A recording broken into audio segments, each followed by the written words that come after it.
अस्सलाम वालेकुम फ्रेंड्स, आज मैं आपको बनाना सिखाऊंगी ग्रीक सैलड। ग्रीक सैलड बनाने के लिए हमें जो इंग्रेडिएंट्स चाहिए वो कुछ इस तरह से हैं।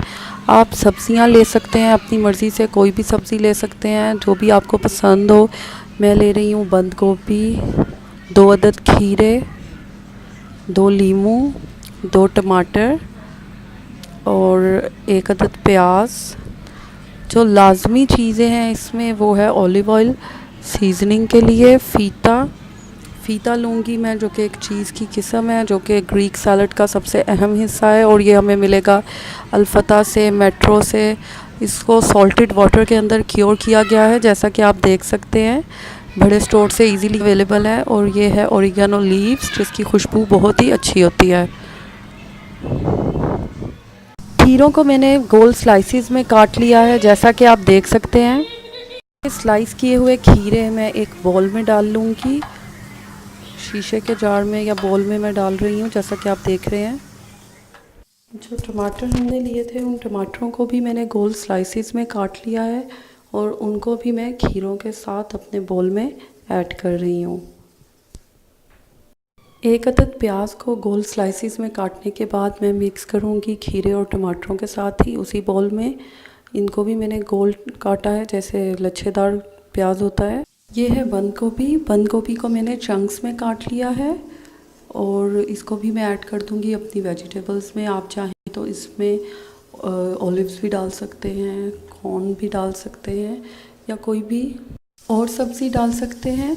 और अब मैंने जो लीमू था वो इसके ऊपर स्क्वीज़ कर दिया है, जैसा कि आप देख सकते हैं। 2 लेमन।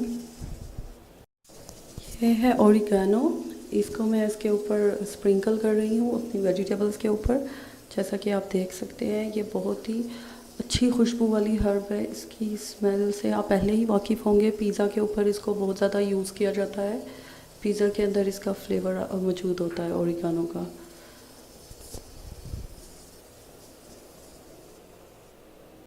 अब हम इसके अंदर ऑलिव ऑयल ऐड करेंगे। 2 टेबलस्पून ऑलिव ऑयल मैं ले रही हूँ और ऑलिव ऑयल जो है वो सारा टेस्ट चेंजर है। अब हम इसमें ऐड करेंगे फ़ीता चीज़ और इस फ़ीता चीज़ को क्योर किया गया है ब्राइन में, और ब्राइन जो है वो एक्सट्रीमली सैचुरेटेड सोल्यूशन होता है सॉल्ट का। और अब मैं इसमें डाल रही हूँ। आप अपनी मर्ज़ी से जितनी चीज़ आप पसंद करते हैं उतनी आप डाल सकते हैं। अगर आपको ज़्यादा पसंद है आप ज़्यादा डाल लें। और सॉल्ट की ज़रूरत नहीं है, ये जो इसका पानी है मैं वही एज अ सॉल्ट यूज़ करूँगी, क्योंकि बहुत ज़्यादा सॉल्टेड होता है। थोड़ा सा पानी डाल लें सॉल्ट की जगह। एक टोंग की मदद से मैं मिक्स करूँगी अपनी तमाम वेजिटेबल्स को अपनी सीजनिंग के साथ। जो भी हमने इसमें ऑलिव ऑयल, ओरिगेनो सब कुछ डाला और लेमन जूस, उस सब को मिक्स करेंगे हम अच्छी तरह, ताकि सारी चीज़ें अच्छी तरह मिक्स हो जाएं। और अब हमारी सैलड जो है वो रेडी है। मैं उम्मीद करती हूँ आप इस रेसिपी को ट्राई करेंगे और आपको ये रेसिपी बहुत ज़्यादा पसंद आएगी। Okay, good bye.